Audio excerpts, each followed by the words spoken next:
और हिंदी 1-1 पे अभी देखते हैं एडवांस्ड इंग्लिश स्ट्रक्चर नंबर 386। जहां तक मेरा सवाल है मैं इसके पक्ष में नहीं हूं। जहां तक उसका सवाल है वो तैयार है। तो देखिए, ये जो सवाल है ये क्वेश्चन की बात नहीं की जा रही है। ऑब्वियसली यहाँ पर ये कहने का मतलब है जहां तक अगर मैं उस इंसान की बात करूं या फिर अगर मैं अपनी बात करूं तो इनको ट्रांसलेट करते हुए क्या स्ट्रक्चर फॉलो करते हैं, आइए सीखते हैं। सबसे पहले आप लिखते हैं एज फार एज, और इसके बाद आप सब्जेक्ट को इंट्रोड्यूस करते हैं।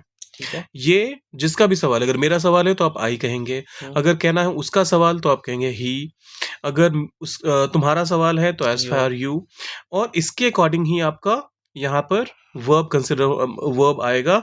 एम हो सकता है, इज हो सकता है, आर हो सकता है, और ये हमेशा प्रेजेंट में ही रहेगा। तो इन्हीं तीनों में से आपको कोई एक ऑप्शन पिक करना है। ठीक है। फिर आप जाते हैं कंसर्न्ड मेंशन करते हैं, और फिर उसके बाद जो भी आगे का सब्जेक्ट होगा वो, फिर वर्ब, और फिर ऑब्जेक्ट। ठीक है। यहाँ फिर से मैंने वर्ब इसीलिए लिखा है क्योंकि एक स्कोप ऑफ फ्लूइडिटी है कि आप चाहें तो इसमें प्रेजेंट के साथ साथ फ्यूचर को भी ला सकते हैं। अगर आप यहाँ तक पहुंच गए हैं तो चैनल को सब्सक्राइब कर दीजिएगा और वीडियो को लाइक भी कर दीजिएगा। करते हैं शुरुआत कुछ एग्जांपल्स की। जहां तक मेरा सवाल है मैं इसके पक्ष में नहीं हूं। पक्ष में होना मतलब favour, to be in favour of something. So जहां तक मेरा सवाल है, as far as I am concerned, मैं इसके पक्ष में नहीं हूं। I am not in favour of this. अच्छा, फेवर में स्पेलिंग में कंफ्यूज मत होइएगा, ये ब्रिटिश इंग्लिश है। अमेरिकन इंग्लिश में आप इसे फेवर लिखते हैं, FAVOR। अच्छा, ठीक है। I am not in favour of this. As far as I am concerned, I am not favour of this. I am not favour of this. I am not in favour of this. Okay, और फिर अगला example देखते हैं। जहां तक उसका सवाल है वह तैयार है, इसको कैसे कहेंगे इंग्लिश में? एज फार एज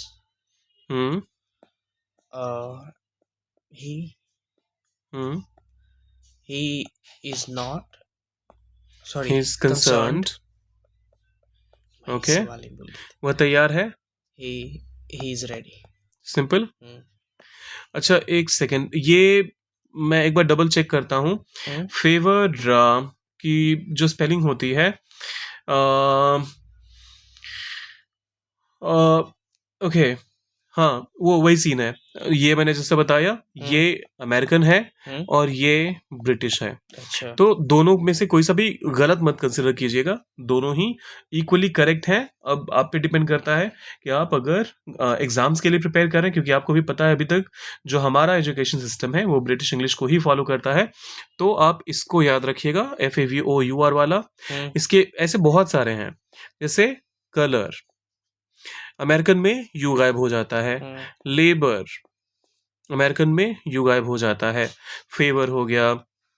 तो ऐसे और भी बहुत सारे वर्ड्स आपको मिल जाएंगे। एक बार फिर से, as far as he is concerned, he is ready. As far as he is concerned, he is ready. जहां तक तुम्हारा सवाल है तुम सही हो। As far as you are concerned, बोलिए। you are right. As far as you are concerned, you are right. बिल्कुल। अच्छा, यहाँ पर अगर किसी ने कोई सवाल पूछा है और उसके आंसर में बाकी सब लोगों ने सही आंसर किया और सॉरी गलत आंसर किया और इस इंसान ने सही आंसर किया, तो फिर आप क्या कहोगे? क्या? आप राइट भी कह सकते हैं उस केस में और करेक्ट भी कह सकते हैं। अच्छा। सवालों के जवाब में आप करेक्ट वर्ड का भी इस्तेमाल कर सकते हैं। अभी आखिरी वाला हमारी ऑडियंस को ट्रांसलेट करना है। जहां तक उनकी बात है या फिर जहां तक उनका सवाल है वे कुछ नहीं कह रहे, यहाँ पर दे का इस्तेमाल कर लीजिएगा। ठीक है। और वे कुछ नहीं कह रहे हैं तो प्रेजेंट कंटिन्यूअस का इस्तेमाल कर लीजिएगा। और डालिए कमेंट सेक्शन में। जाने से पहले सब्सक्राइब, लाइक और शेयर करके जाइएगा। मिलते हैं जल्दी।